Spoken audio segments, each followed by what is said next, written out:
Sedans are such a weird topic to talk about because on paper, you're gonna think that a sedan, there's no way a sedan can be cool, man. My grandma has a sedan.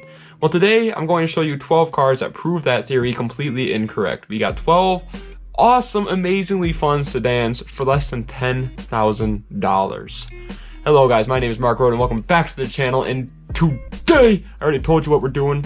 I don't know why I was about to say it again, but really quickly guys, before we get into the video, I want to start out by saying that we still have a giveaway going on. Today is the last day to get entered into the giveaway. All you have to do is make sure you're subscribed to the channel, make sure you follow me on Instagram at ss.marky, and make sure you comment your Instagram name down below and you'll be entered. We're picking the winner on Sunday. That's all you got to do. So if you want to get entered into the giveaway, all it is for a free SmoothStance t-shirt, your color, your size, up to you.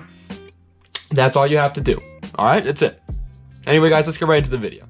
Alrighty, so number 12 is the 2012 Subaru Legacy GT, which comes with a 2.5 liter turbocharged flat 4 that makes 265 horsepower, and it was all-wheel drive, of course. Now, the only downside to these cars is the fact that they're not going to hold their value well, since pretty much nobody talks about the Legacy anymore. But if you're looking for like just a daily driver, and let's be honest, even if the value did go up, it only go up by like $2,000, and at that point it's not even worth it. It's a great choice. I mean, they're a really fun car that you can cruise all your homies in year round because it's all-wheel drive. It's amazing. And since they don't look like much, then you're probably gonna be like a-okay with the cops too. The cops are gonna love you. Number 11 is the Acura TSX, which comes with a 3.5 liter V6 that makes a nice 280 horsepower, and the car is front wheel drive. And these cars are kind of like the middle of the road when talking about the Acura TL. It's like the Acura TL and the Acura Integra had a child. It's like, that's like pretty much what I think about with these cars. But I will say that they hold their value really well. They're pretty much at their all-time low right now, and soon enough people are going to notice the value of these cars and prices are going to raise. It's also a Honda, so reliability isn't an issue, and since it's an Acura, it's even more comfortable to drive than just your average Honda while still having the Honda reliability. It's honestly the best of both worlds. And you can mod it like a Honda too. You can modify the crap out of these Acuras, man. And it comes with a V6 with 280 horsepower from factory. Numero 10 is the 9th generation Honda Civic SI, which comes with a 2.4 liter inline-4 that makes 201 horsepower, and it was front-wheel drive. And these cars are the tuner's dream. Everybody knows about the legendary Honda Civic, and if you don't care too much about like modifying it and just want a daily, it's still a Honda Civic. All right, everybody in the tuner world knows about the Honda Civic. Everybody that doesn't even know anything about cars, my sister, knows about the Honda Civic, okay? It's a legendary car in both ways. If you do just want to have a daily driver and you literally do not care about how cool it is, then go with the base model of the same generation. It still looks okay, and it still has the Honda reliability, actually a bit better reliability than the SI, and it's a lot cheaper, and that is the definition of a good daily driver. Number 9 is the MazdaSpeed, which comes with a 2.3 liter turbocharged inline-4 that makes 215 horsepower, and it was all-wheel drive, unlike its brother, the MazdaSpeed 3, which was front-wheel drive, which is such a cool car, but we're not getting into that. The MazdaSpeed 6, it's for like a tight-knit community of tuners and tuners only. The car is not for everyone. If you want a challenge of a car to work on and maintain, then it's a great choice. It's going to test your skills of how much of a tuner you actually are. They also have a huge like aftermarket platform for them too, and they look so good when done right, but it's very hard to do it right. But if you do want a Speed 6, then you want to hop on it now because they are going up in price and they're not coming down.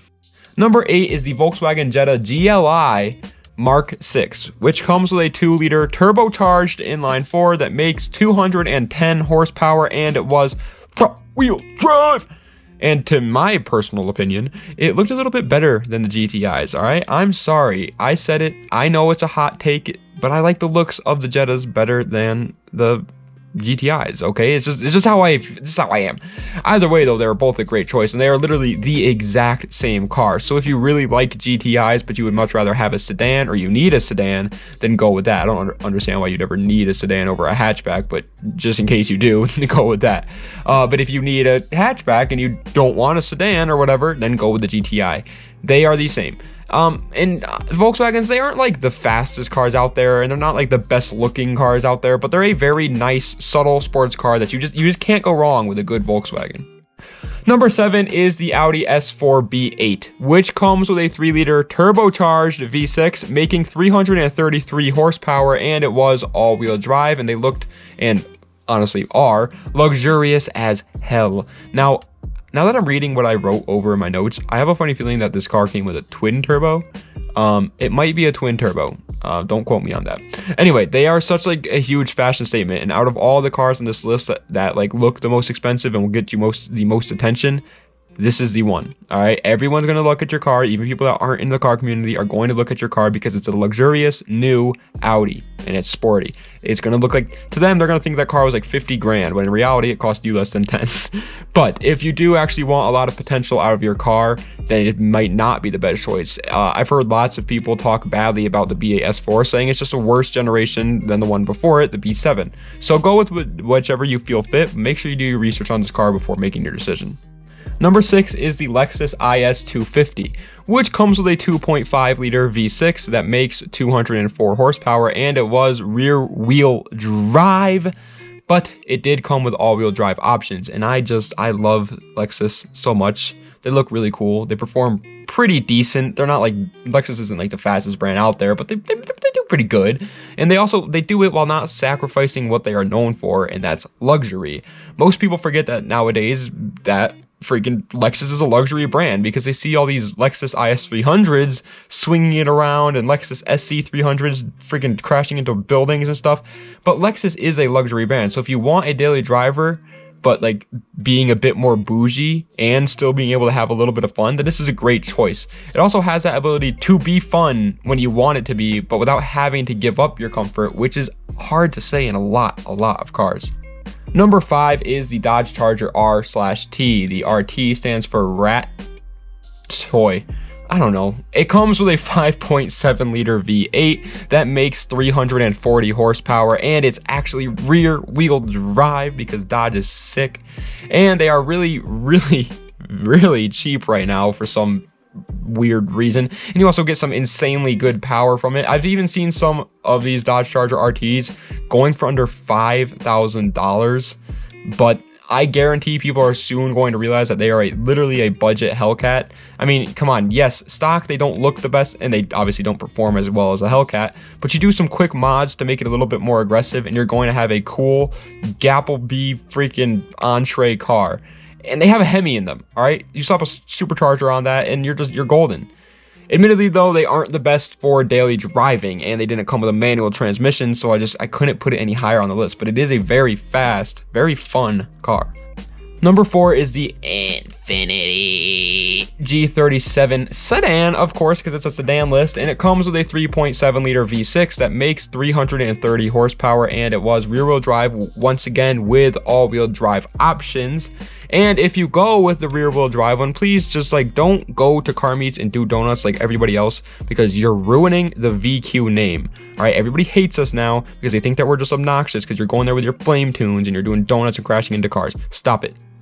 Anyways, these cars, if you don't know, came with the 370Z engine, so you know for a fact that if you buy this thing, you can surprise some unsuspecting victims on the highway. Nobody knows that these G37s are capable of what they're capable of. They also have some really good mods available for them, since they're, like I said, a 370Z on the inside, and the 370Z got a shitload of mods out there, and they're dirt cheap for what they are.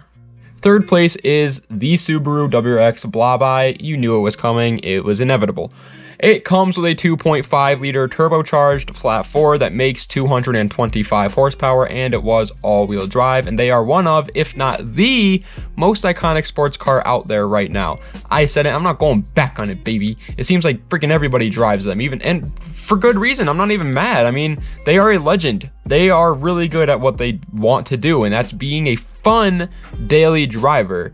Arguably the best daily driver, if you're a car guy, is a WRX, and so it only makes sense that lots of like high schooler car guys or people who have like project cars and just need a daily but don't want to be bored drive these things, because they still want to have fun while not having to worry about it making it in time. And is the WRX like the fastest car on this list? No. Is it the best daily driver on this list? No, but it's the best combination of the two. Second place is the Audi S4 B7, which comes with a 4.2 liter V8 that makes 340 horsepower, and it is all-wheel drive, and it looked freaking sick. One of the best S4s in my opinion, but that isn't even it. You know how I said before that the Audi community thinks that the B8 failed due to it being just worse than the B7? Yeah, well, here's your proof. It had 7 more horsepower in a naturally aspirated engine that's not just a normal naturally aspirated engine, but a German V8 naturally aspirated engine, while still looking amazing.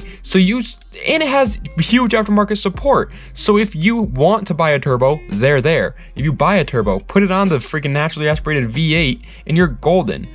But if you decide not to mod it, which is probably the smart thing to do if you're trying to just, get to working back on time, then it's an amazing daily driver. The car checks all the boxes. The only downside being the cost of repairs is through the roof on these cars, but it's an Audi. You have to experience that. Engines is take the 2 turbos that it comes with, throw those in the trash, and swap it with one gigantuan freaking Frankenstein's monster of a turbo, and you're golden. Well, get it tuned too. You gotta get it tuned, obviously, but get it tuned, and then you're golden. You're faster than everybody on the road. And before you comment down below, yes, I know they aren't reliable engines. If you're looking for this as a first car or a daily driver, do not. No matter how many people are like, it's not that bad. It's bad, all right? It's way worse than most cars, so don't do it. But if you want to have a very, very fun car for under $10,000, that still looks really cool too. I mean, the E90 is such a good looking car. The freaking 335 E90 is amazing. I would honestly rather have a 335i than the M3 of the same year. Just saying. But that is the end of this video. I hope you guys enjoyed, and if you did, be sure to like, comment, and subscribe down below. Also, guys, really appreciate all the support we've been getting lately, man. It makes me tear up. I really appreciate it. We're really close to 10,000 subscribers, so it just blows my mind. When we reach 10,000 subscribers, I made you guys a promise I would do the top 50 best sports cars for under $10,000, and I'll stand by that. I will do that once we reach 10,000 subscribers. Excuse-moi. But yeah, we're trying out here, and it's finally working, and it just makes me so happy. So thank you guys so much. I hope you guys enjoyed the video. Let me know what other videos to do down below. Das Vidania. Have a nice night.